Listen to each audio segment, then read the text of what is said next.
हरे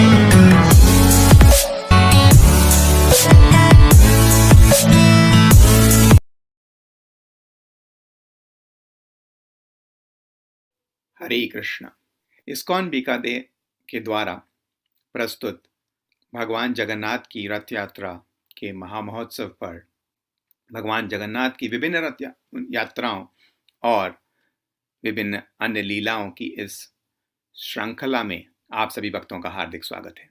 वैसे तो भगवान की अनंत लीलाएं हैं जिनके द्वारा भगवान अपने भक्तों को प्रसन्न करते हैं और उनका कल्याण करते हैं। स्कंद पुराण में भगवान जगन्नाथ की विभिन्न पूजा विधियों, अनुष्ठानों, यात्राओं, उपयात्राओं इत्यादि का उल्लेख मिलता है। जगन्नाथपुरी में ऐसे तो विभिन्न यात्राएं एवं त्योहार मनाए जाते हैं, पर उनमें से 13 यात्राओं का प्रमुख महत्व है। तो आइए आज हम सुनते हैं ये 13 यात्रा कौन कौन सी हैं, और इसके बाद आज जो हमारा विषय है स्नान यात्रा, उसके बारे में हम श्रवण करेंगे।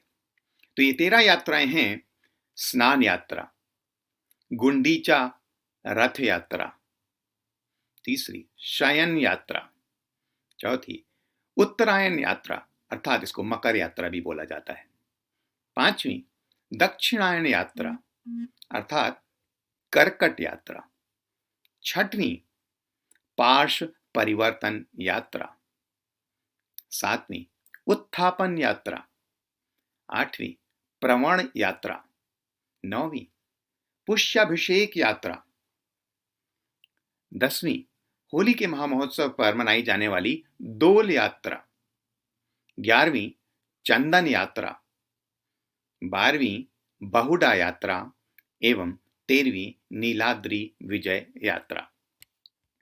तो इन 13 यात्राओं का विशेष महत्व है। आज की इस श्रृंखला में हम बात करेंगे स्नान यात्रा की।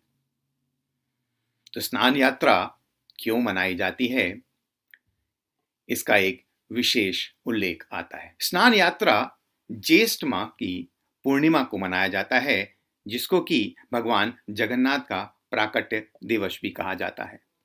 इस दिन भगवान को पूजा आदि करने के बाद स्नान कराया जाता है और इसीलिए इस तिथि को देव पूर्णिमा स्नान दिवस भी बोला जाता है। स्नान यात्रा ज्येष्ठ पूर्णिमा तिथि में श्रीमंदिर के अंदर स्नान मंडप में संपन्न होती है। यह एक विशिष्ट पर्व है जिसके बाद आने वाले सारे त्योहार शुरू हो जाते हैं। बताया जाता है कि जगन्नाथ भगवान जब राजा इंद्रद्युम्न पर प्रसन्न हुए तो उन्होंने उनको स्वप्न में आकर अपने प्राकट्य के बारे में बताया। उन्होंने बताया कि ज्येष्ठ पूर्णिमा पर मेरा प्राकट्य होगा और इस दिन तुम मुझे महास्नान सारी विधि विधियों के द्वारा करवाओगे। उन्होंने ये भी बताया कि किस जल से उनका स्नान कराना है। उन्होंने बताया कि सिंधु के किनारे एक अक्षय वट है, इसके उत्तर में सभी तीर्थों से पूरित जलयुक्त एक कुआं है जो रेत के द्वारा ढका हुआ है। तुम उसकी खोज करवाकर उसका जल मंगवाकर पूरे विधि विधानों से मेरा स्नान करवाओगे।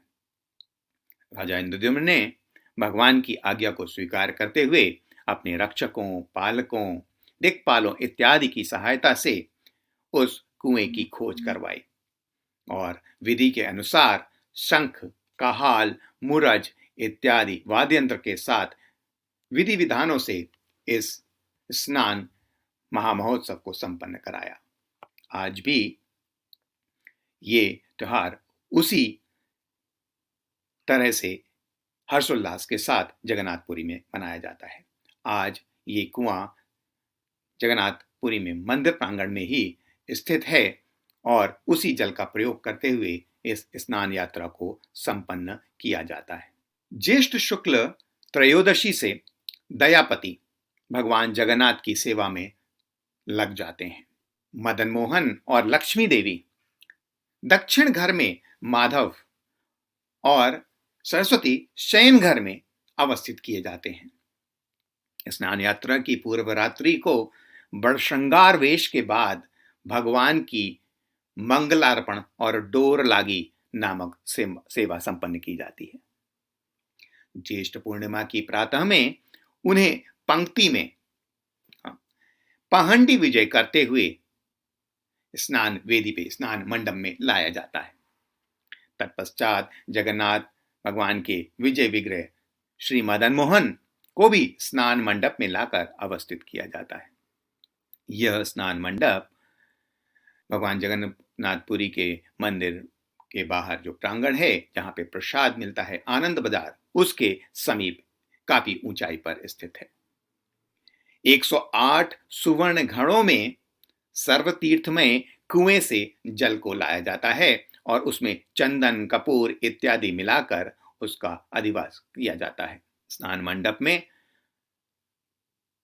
प्रातः काल में मंगल आरती की दैनिक नीति संपन्न की जाती है और उसके बाद वेश होने पर उन्हें इन 108 घड़ों से महास्नान कराया जाता है। इसने विशेष स्थान पर जो स्नान का महामहोत्सव होता है, उसका दर्शन करने के लिए बहुत दूर दूर से भक्तगण जगन्नाथपुरी पहुंचते हैं। ये स्नान मंडप और स्नान वेदी इतना ऊंचा है कि राजमार्ग पे भी खड़े होकर कोई भी भक्त बहुत ही सरलता से भगवान का दर्शन प्राप्त कर पाता है। इस स्नान महोत्सव के बाद भगवान को फूलों से, ठंडे फूलों से भी स्नान कराया जाता है। भगवान सायंकाल में हाथी वेश धारण करते हैं। बताया जाता है कि इस स्नान के बाद भगवान को ठंड लग जाती है और वो बीमार हो जाते हैं।